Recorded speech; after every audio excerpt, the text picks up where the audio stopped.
Good morning, evening, or night, wherever you are. Welcome to WHAM today. Take a deep breath, clear your mind, and let's drift through the whispers of today's world, one quiet thought at a time. As we wrap up Sunday, 27th July 2025, let's see what stories are unfolding around us. The humanitarian crisis in Gaza is rapidly worsening, marked by widespread starvation and malnutrition, especially among children, largely attributed to Israeli restrictions on aid. The World Health Organization, WHO, has expressed alarm, noting that malnutrition is on a dangerous trajectory, with 90,000 women and children in urgent need of treatment, and 1 in 3 people facing days without food. Hospitals are reportedly struggling with dwindling supplies amidst the surge in hunger cases, with some children suffering irreversible health damage. In response to growing international pressure, Israel has announced daily tactical pauses in military operations for humanitarian purposes in Al-Mawazi, Deir al-Balah, and Gaza City, along with easing some aid curbs while maintaining its objective to dismantle Hamas. The Israeli military has stated that 28 aid packages containing food were airdropped and secure routes for aid delivery would be established. However, these measures have been criticized as insufficient to address the dire situation. The UK's foreign minister has urged a ceasefire, hostage release, and unhindered aid access to Gaza by land, deeming the daily pauses inadequate. News organizations are appealing to Israel to allow reporters and aid into Gaza, emphasizing that journalists in the territory are facing starvation, similar to many Gazans, and noting the death of Palestinian journalist Mohammed Abu Hatab in Khan Yunis in 2023.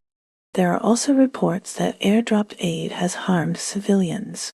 Despite the announced pauses, Israeli strikes persist, with reports of at least 63 Palestinians killed and 6 more, including 2 children, dying from malnutrition as Israel attacks safe zones. WAFA, the Palestinian news agency, reports that at least 13 Palestinians, including 2 children, have been killed after Israeli forces opened fire on people waiting for humanitarian aid. The International Court of Justice, ICJ, is not expected to issue a definitive ruling on whether Israel is committing genocide in Gaza before the end of 2027.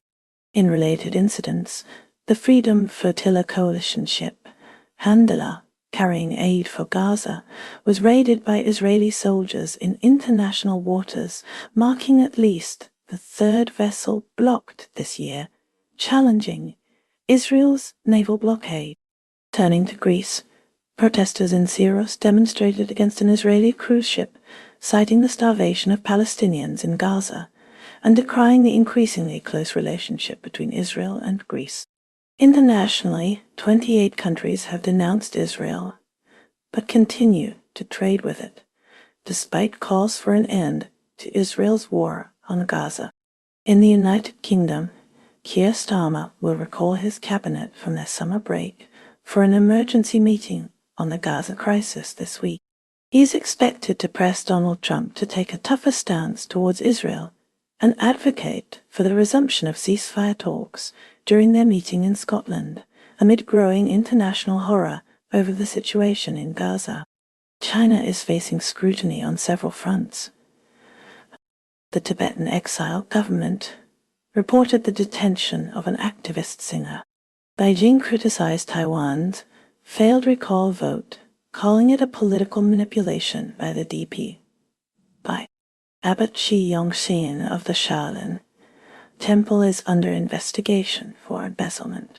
Heavy rainfall around Beijing caused the relocation of over 4,400 people. In Xinjiang, a large zirconium deposit was discovered in the Kubai Basin. Shenzhen is advocating leniency towards innovators in government-funded projects. China resolutely opposed Czech President Petr Pavel's meeting with the Dalai Lama. China and the US are expected to extend a tariff pause for 90 days after talks in Sweden. During this extension, neither country will introduce new tariffs. Amid growing friction with the West, India is considering reviving its trilateral dialogue with Russia and China. It will continue to maintain its partnerships with the US and its allies. GlaxoSmith (GSK) will pay Jiangsu Hengrui Pharmaceuticals $12 first of global rights to develop a dozen drugs, including HRD9 late 820 for COPD. Within the European Union, the agreement on a blanket 15% tariff is seen as a reality check on the bloc's aspirations to become a major economic power. Australia's Victorian Labor members are pushing for the federal government to immediately recognize a Palestinian state and sanction Israel at their upcoming state conference. Meanwhile, Prime Minister Anthony Albanese has called civilian deaths in Gaza indefensible, but has no immediate plans for recognition. Labour MP Tanya Plibersek reaffirmed Australia's unofficial relationship with Taiwan, clarifying that Taiwan's inclusion in Exercise Talisman Sabre is not currently under consideration. Adding to the national discourse, Tim Winton is among 100 prominent Australians advocating for the reversal of the Job Ready Graduates scheme introduced in 2021, which has increased the cost of humanities degrees. Finally, Guo Ziping, a Chinese scientist specializing in batteries after 2 decades working in Australia, has joined City University of Hong Kong. Turning to the Israel-Palestine region, the Israeli government alleges that aid to Gaza is being weaponized by Hamas and is not reaching the intended Palestinian population. In international diplomacy, Keir Starmer plans to urge Donald Trump to revive ceasefire talks between Israel and Hamas during their meeting, amidst growing starvation concerns in Gaza. The UK Prime Minister's office expressed horror at the crisis and hopes to persuade the US to help end the unspeakable suffering. In the United States, President Donald Trump and European Commission President Ursula von der Leyen announced a US-EU trade agreement in Scotland, imposing a 15% baseline tariff on most EU exports to the US, aimed at averting a transatlantic trade war. Simultaneously, professors in the US are suing to challenge the Trump administration's crackdown on pro-Palestine activism, raising free speech concern.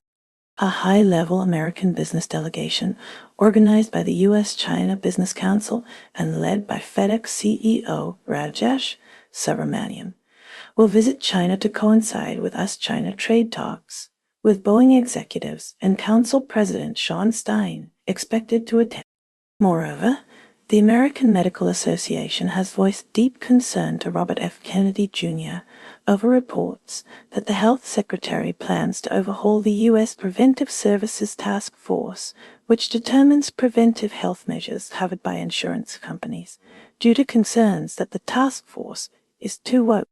Switching focus to China, Guo Ziping, a leading Chinese scientist specializing in batteries, has joined City University of Hong Kong as chair, professor of energy materials after a 2-decade career in Australia.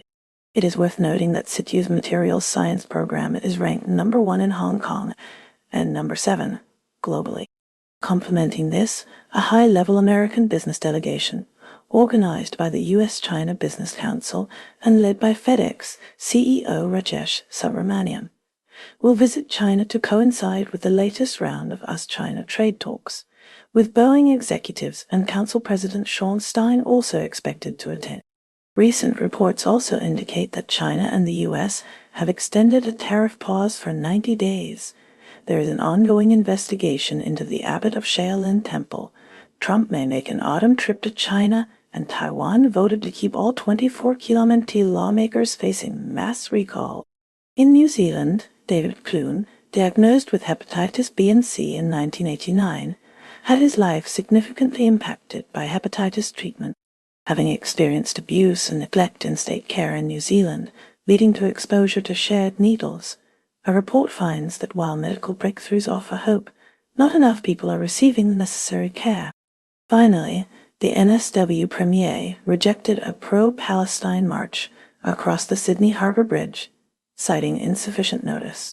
Marshall Islands Foreign Minister Kalani Kaneko is hopeful of resuming momentum for veterans living in the freely associated states regarding potential U.S. action.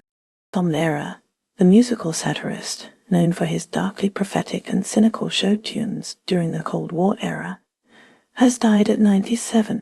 Thailand and Cambodia continue to grapple with escalating tensions stemming from a protracted border dispute focused on the ancient Timon Tom Temple, Tam Wen Tom.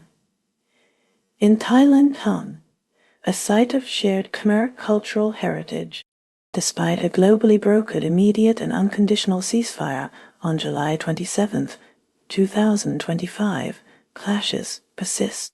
Intervention from then U.S. President Donald Trump has led to scheduled peace talks between Thai and Cambodian leaders in Kuala Lumpur, Malaysia, under the auspices of Malaysian Premier Anwar Ibrahim. Both nations accuse each other of instigating the violence, which has tragically caused at least 35 fatalities and displaced between 165,000 and 218,000 individuals near the contested border, where artillery fire continues despite ceasefire appeals.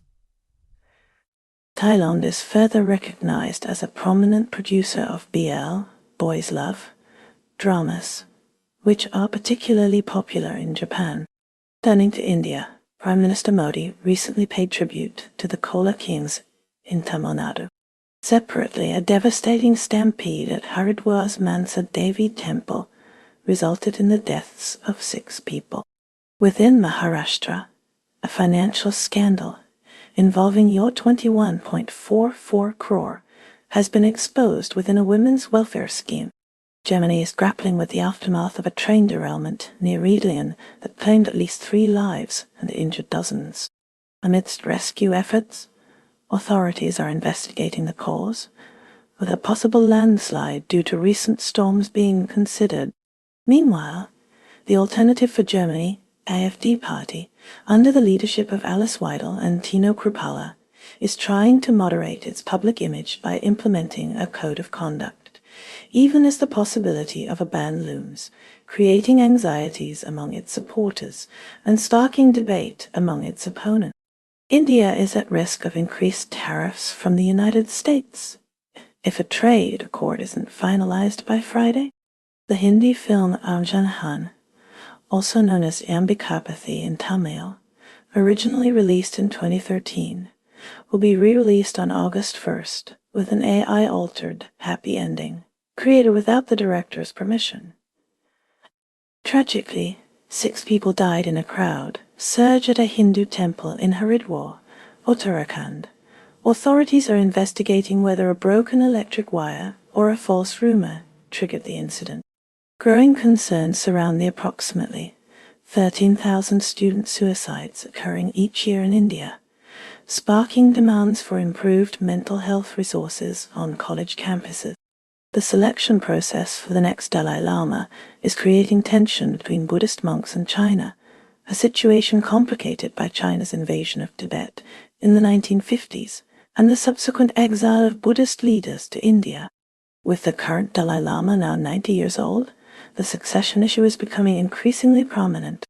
An Indian origin resident of Australia, Saurav Anand, was attacked with a machete and suffered serious wrist and hand injuries while defending himself.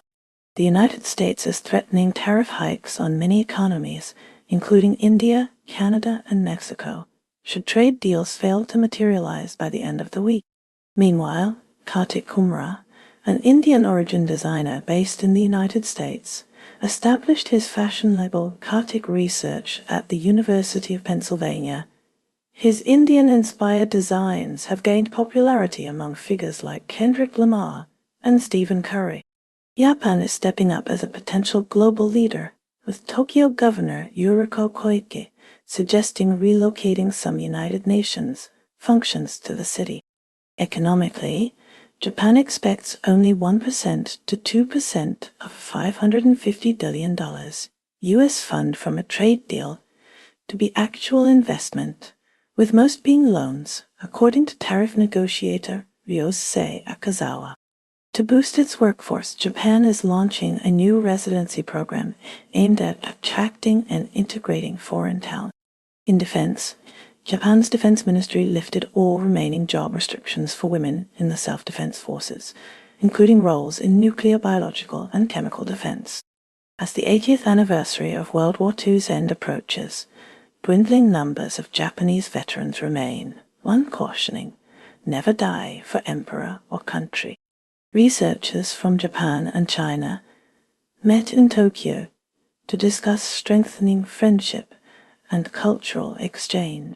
Security concerns arose as Japan's nuclear regulator reported 3 unidentified objects, believed to be drones, entering the Genkai nuclear plant in southwestern Japan.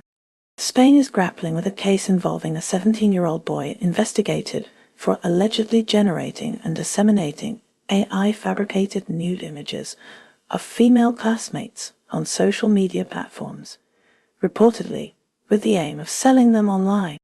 The probe began following a student's report of a social media profile created using her identity, showcasing an AI-generated video.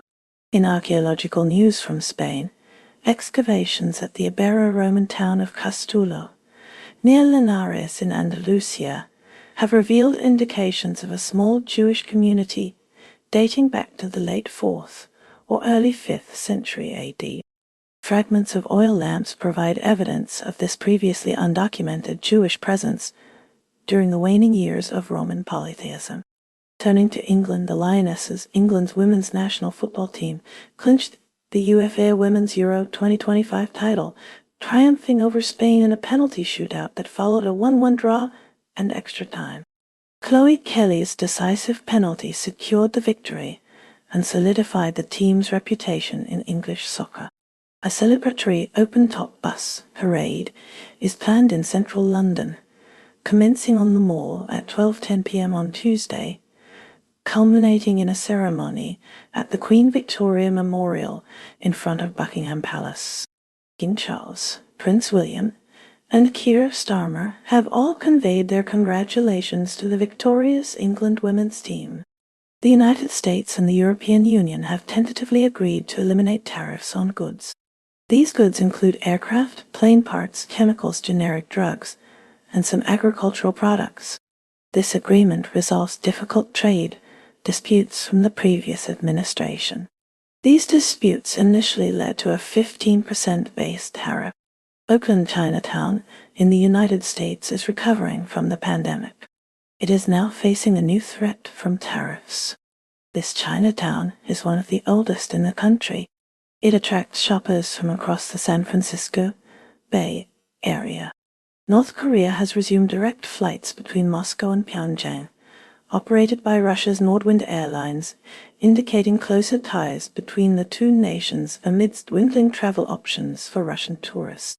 The first flight took around 8 hours, further solidifying its stance.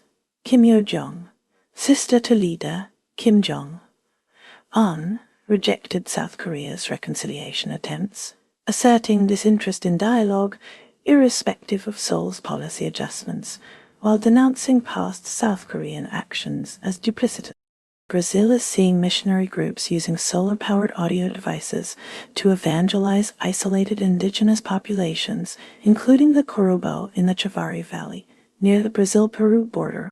These devices broadcast biblical passages in Portuguese and Spanish. Drone sightings have also been reported, raising concerns about unlawful missionary actions that could undermine government protections for indigenous groups. The Guardian and Brazilian newspaper O Globo conducted a joint investigation into these activities. Meanwhile, Belém, Brazil, is gearing up to host the 30th UN Climate Change Conference and is facing a hotel room shortage. To compensate, Love Motels, which typically rent rooms by the hour, will be providing accommodations for summit attendees. Some establishments, like the Secreto Motel, offer luxury suites with amenities such as heart-shaped jacuzzis. In the Democratic Republic of Congo, a surge of violence in the Commander region has left a trail of devastation. Rebels from the Allied Democratic Forces, IDF, supported by the Islamic State, are suspected of perpetrating a series of attacks.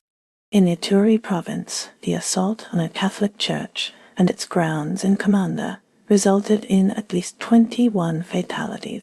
Reports indicate that at least 38 people were killed in Commander City overall. The rebels, armed with guns and machetes, have ignited concerns regarding the efficacy of diplomatic strategies intended to quell the continuing conflict.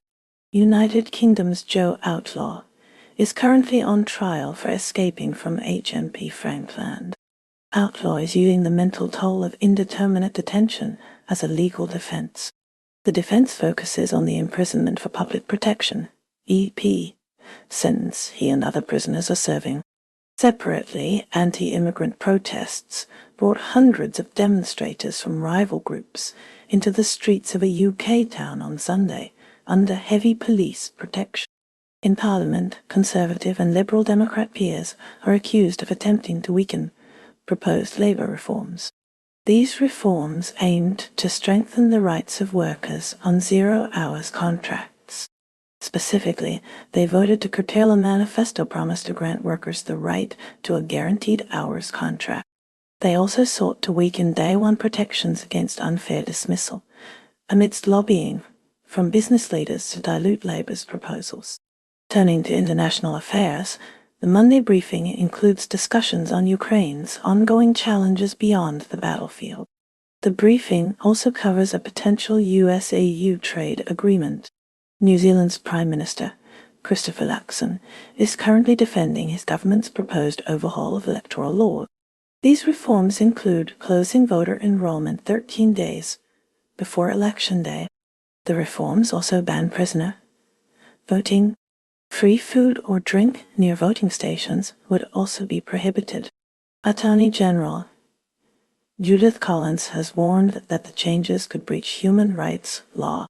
She noted the reforms could potentially disenfranchise over 100,000 voters, disproportionately impacting Masorai.T. Meanwhile, New Zealand farmers are working to protect sheep farming from the spread of pine forests. The situation is worsened by the country's policy, allowing 100% of carbon emissions to be offset by forestry. Greece is currently grappling with severe wildfires, exacerbated by relentless heat waves and strong winds. Temperatures have remained above 40 degrees C for over a week. Thousands of residents have been evacuated. The Greek Prime Minister acknowledged the efforts of rescue teams. The European Union is offering support, with the Czech Republic and Italy deploying firefighters and aircraft. A major fire is burning on the island of Cythera. Simultaneously, Turkey is also combating devastating wildfires under similar extreme weather conditions. These fires have caused significant damage and displacement. A Turkish firefighter has tragically lost their life while battling the blazes. The extent of the damage is still being assessed, as emergency services work tirelessly to contain the situation. Amidst rising tensions, Russia has scaled down its Navy Day celebrations due to security concerns following Ukrainian drone attacks, leading to the cancellation of the Navy Day parade and the suspension of flights at St. Petersburg's Pulkovo Airport. Direct flights have now commenced between Moscow and Pyongyang, demonstrating a strengthening bond between Russia and North Korea. Turning to Ukraine, the conflict has reached its 1.25th day, causing continued international concern. Iran executed 2 members of the Mujahedin-e-Khalq, Mehdi Hassani and Behrouz Hassani Aslamlu, for allegedly attacking infrastructure and civilian locations. The Supreme Court had confirmed their death sentences. Adding to internal tensions, Iran is allegedly detaining Afghan nationals accusing undocumented migrants of spying for Israel and aiding missile launches. Some analysts suggest Iran's initiative to move away from GPS technology signals the start of a potential tech Cold War. Meanwhile, predictions of regime change in Iran are being voiced by figures like economist Nouriel Roubini and Stanford political scientist Abbas Milani. The United States is currently in trade negotiations with the European Union to prevent further trade escalations.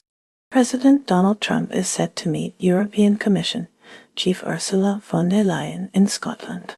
They will discuss trade issues ahead of a looming tariff deadline. Any resulting deal could potentially increase costs for both companies and consumers. Tariffs on European products imported to the U.S.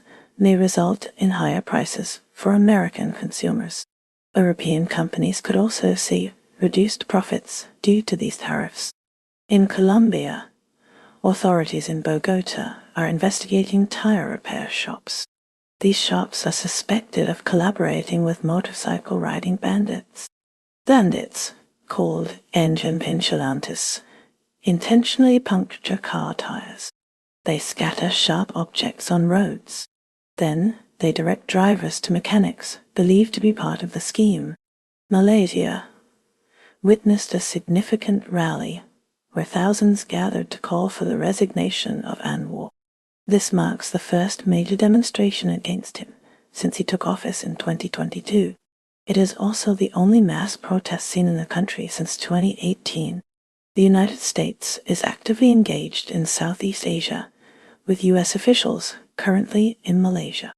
Their presence aims to facilitate discussions between Cambodia and Thailand, seeking to mediate regional tensions.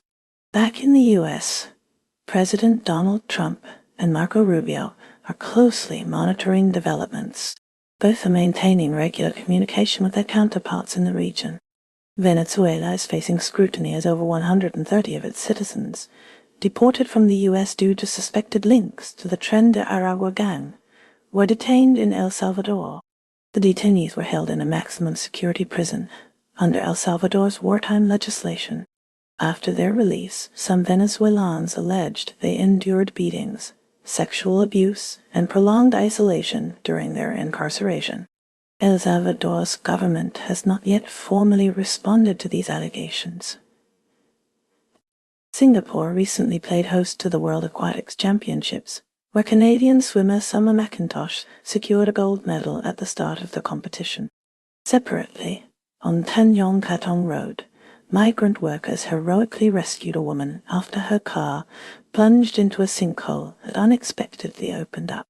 Adding to the excitement of the championships, Yu Zidi, a 12-year-old swimmer from China, competed in the 200 Niam individual medley final, with the prospect of becoming the youngest medalist in 89 years at a global aquatic event.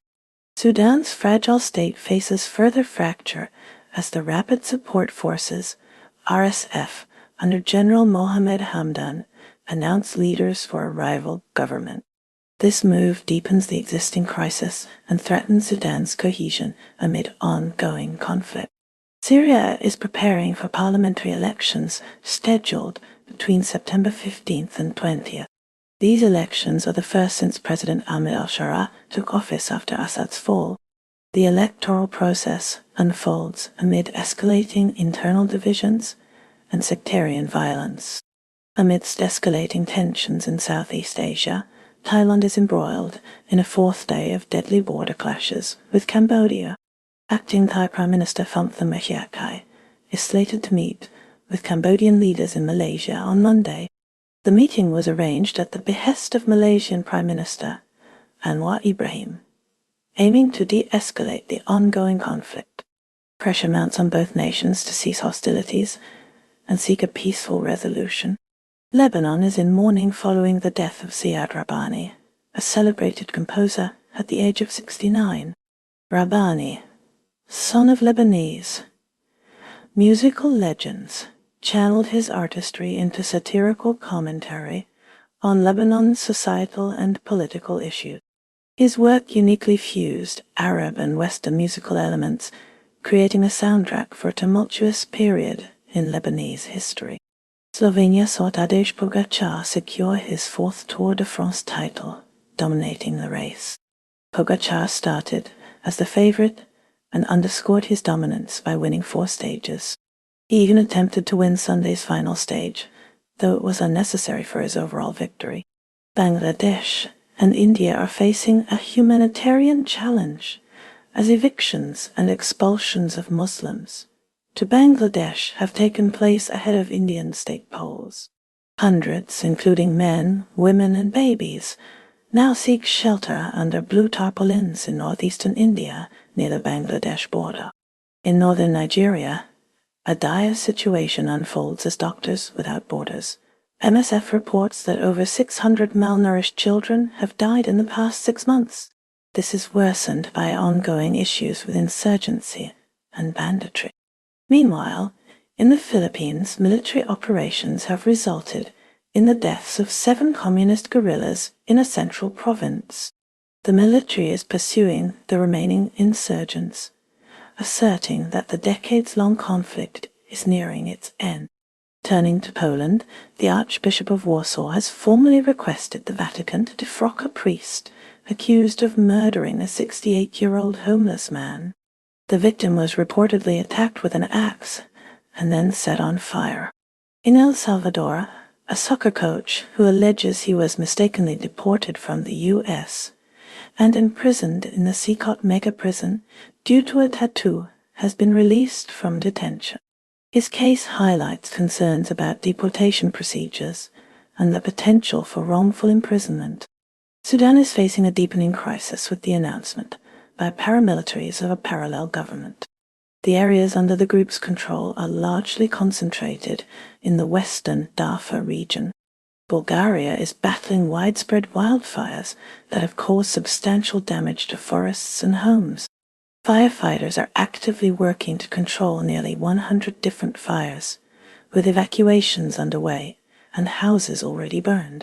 Nepal is witnessing a surge in electric vehicle adoption, with 76% of car sales now being electric vehicles.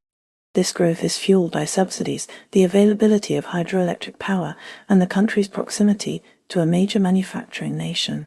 Across the sea in Japan, a 24-year-old Vietnamese technical intern has been arrested in Saga in connection with the murder of a Japanese language teacher. He is suspected of robbery and homicide. Finally, in Turkey, wildfires are threatening the country's 4th largest city, prompting the evacuation of hundreds of residents. The blazes pose a significant risk to both lives and property. And that's a wrap for today's news, because even headlines need a nap. Stay curious, stay kind, and let the noise fade as you find your quiet. Take care, stay awesome, and I'll see you next time on WHAM Today.